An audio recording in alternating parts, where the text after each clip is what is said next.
How to show or hide location services status bar icon on the iPhone 16 series. First, let's go back to the home screen by swiping up at the bottom of the screen. And on the home screen, tap on Settings.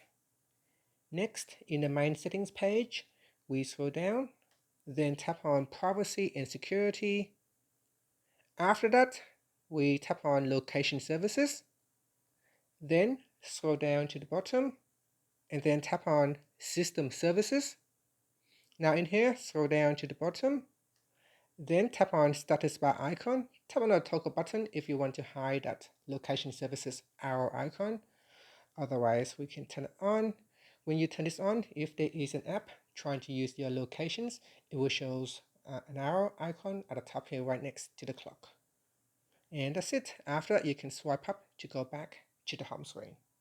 Now here, if I try to open up my map and try to use the map will try to access to my current location, and here, hence at the top, it will show the location services icon. And that's it. Thank you for watching this video. Please like and subscribe to my channel for more videos.